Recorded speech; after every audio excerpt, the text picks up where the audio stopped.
तिखट मिरचीनं आयुष्यात आणला गोडवा. इंजिनियर झालेल्या तरुणानं एकरातून केली लाखोंची कमाई. शेती हा केवळ परंपरागत व्यवसाय नसून योग्य नियोजन आणि मेहनतीनं तो एक फायदेशीर उद्योगही ठरू शकतो, हे सिद्ध केलं आहे सांगोला तालुक्यातील गायगव्हाण येथील महेंद्र नरळे यांनी.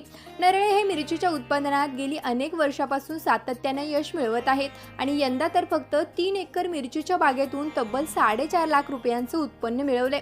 हवामानातील बदल, फुलकिडे, चुरडा मुरडा रोग आणि बारीक पाखरं यामुळे मिरची शेती करणं कठीण झालं असताना महेंद्र यांनी अनुभवाच्या जोरावर किडीवर नियंत्रण मिळवले.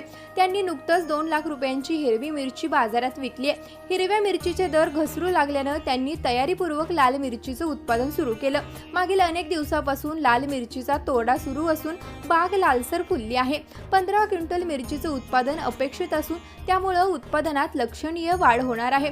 तेव्हा बाजारात 140 ते 150 रुपये प्रति किलो दराने लाल मिरची विकली जात होती. या शेतकऱ्याची शेतातूनच थेट ग्राहकांना विक्री करण्याची योजना आहे, ज्यामुळे दलालांशिवाय अधिक नफा अपेक्षित आहे. या यशस्वी प्रकल्पात अनेक मजुरांना 9 महिने रोजगार मिळाला. उत्पादनाचा अर्धा खर्च आणि अर्धा नफा महेंद्र यांना मिळणार आहे. कमी पाण्यात योग्य नियोजन आणि मेहनत केल्यास एकराला 1 लाख रुपयांचा नफा मिळवणं शक्य आहे, हे त्यांनी दाखवून दिले. विशेष म्हणजे सांगोला तसा दुष्काळी तालुका एकेकाळी महेंद्राच्या वडिलांनी पंढरपूरच्या चंद्रभागेतून टँकरनं पाणी नेऊन आपली शेती पिकवली आहे. शेती हे केवळ पारंपरिक कामगिरी नाही, ती आता उद्योगाच्या स्वरूपात विकसित होत आहे. आधुनिक तंत्रज्ञान, शेतीविषयक अनुदान योजना, शाश्वत शेती पद्धती, कृषी प्रक्रिया उद्योग यांच्या मदतीनं उत्पन्न वाढवता येतं.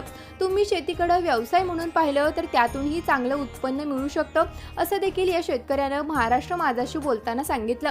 जी तरुण मुलं शेती नको म्हणून 10-15 हजाराच्या नोकरीच्या मागे धावत असतात, त्यांच्यासाठी महेंद्र नरळे हे एक आदर्श ठरत आहेत. शेतकरी मित्रांनो, तुम्हालाही अशाच प्रकारच्या विविध यशोगाथा पाहायच्या असतील तर आत्ताच कृषी मंत्र्याच्या YouTube चॅनलला सबस्क्राईब करा. त्याचबरोबर आमच्या फेसबुक आणि इंस्टाग्राम पेजलाही फॉलो करा.